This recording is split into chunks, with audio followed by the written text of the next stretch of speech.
Vex slumped against the corridor wall of Galactic Academy Station Number 7, his four slender arms wrapped protectively around his torso. The iridescent scales along his neck had darkened to a murky green, a sure sign of distress among the Novali species. He blinked his large, compound eyes rapidly, trying to clear away the moisture that gathered there. "Go back to the swamp, mudcrawler."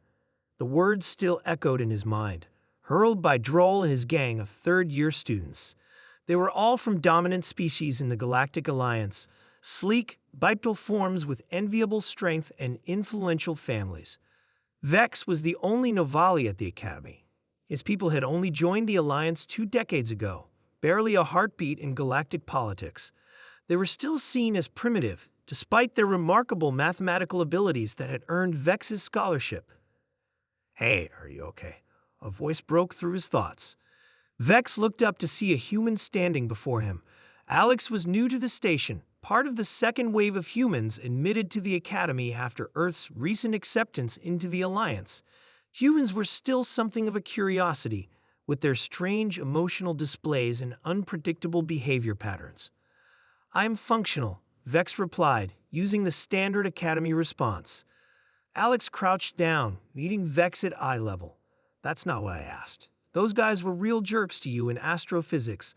I wanted to make sure you're all right." Vex's scales shimmered with surprise. Most species avoided direct eye contact with Novali.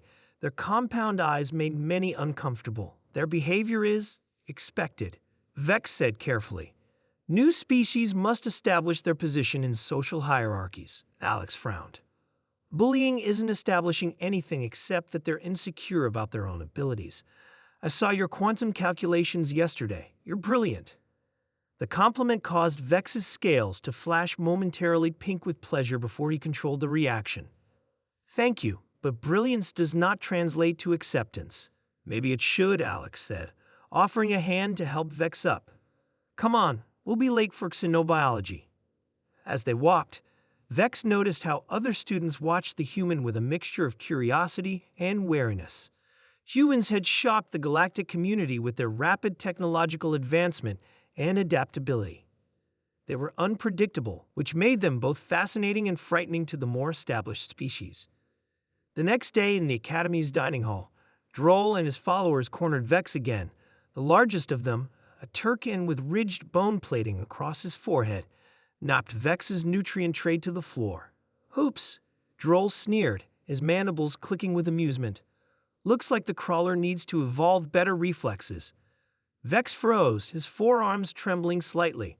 Every student in the hall was watching, but none moved to help. Interspecies conflicts were considered natural sorting mechanisms in Alliance education. Intervention was discouraged as it prevented natural order from establishing itself. "Pick that up." The voice cut through the silence. Alex stood at the entrance, brown eyes narrowed. Droll turned, towering over the human by nearly half a meter. "Mind your business, Earthborn. Your species is too new to understand our ways." "I understand being a decent person just fine," Alex replied, walking forward. "And decent people don't knock over someone's lunch because they're different." A ripple of murmurs spread through the dining hall. The human wasn't following protocol. This wasn't how things were done. Droll's skin flushed dark blue with anger. "You risk your standing for a mud crawler?" "I risk nothing," Alex said calmly. "But you risk looking like someone who needs 5 friends to feel brave enough to pick on someone different from you. Not very evolved, if you ask me." Several students made the galactic equivalent of aghast. No one spoke to third years this way, especially not someone from a newly admitted species. Humans, spat Droll's second in command, always thinking with their emotions instead of logic. Alex smiled. "Funny thing about human emotions, they helped us survive on a world with extreme climate variations, mega predators, and each other. We're still here. And right now, my emotions are telling me that someone should help clean up this mess and apologize." Droll moved forward menacingly, but hesitated when Alex didn't back down. Something in the human's unwavering stance made the Turcan reconsider. "The mud crawler isn't worth my time," Droll finally said, trying to save face. He gestured to his group and then moved away. As they left, Alex knelt and began helping Vex collect his spilled food. The dining hall erupted in whispers. "Why did you do that?" Vex asked quietly. "It will make you a target too." "Because it was the right thing to do," Alex replied simply. "On Earth, we learned the hard way that standing by while someone is mistreated eventually leads to everyone being mistreated." Over the following weeks, something unusual happened. Other students from various species began sitting with Vex and Alex. First, it was just Mira, an empathic Lyrian who admitted she'd always found the social hierarchy uncomfortable. Then came Jax, a mechanical genius from the crystalline planets of the Outer Rim. "Humans are strange," Jax told Vex one day as they watched Alex passionately argue with a professor about the ethics of uninhabited planet development. "They don't seek dominance through strength or lineage, but through connection. It's inefficient but effective." "They're the first species I've met who see difference as interesting rather than threatening," Vex replied, his scales now a healthy blue. By midterm, their study group had grown to include representatives from 7 different species. The Academy administrators observed with surprise as test scores rose across all participants. When Droll and his group eventually tried to intimidate the human again, they'd found themselves facing not just Alex, but a united group of students from across the galaxy.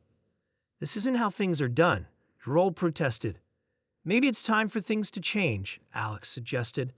"The universe is too big and too amazing for anyone to face it alone. We're stronger together."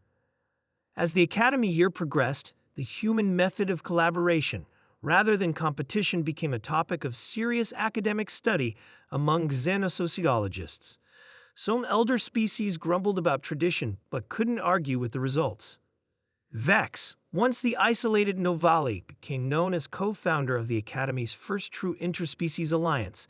His scales now regularly displayed the bright gold of confidence. "You know," he told Alex as they watched the stars from the station's observation deck, "on my world, we have a saying, 'In the deepest swamp grows the strongest tree.' I think humans might be the strongest trees the galaxy has seen in a long time." Alex smiled. "We just know that the universe is better when everyone gets to shine."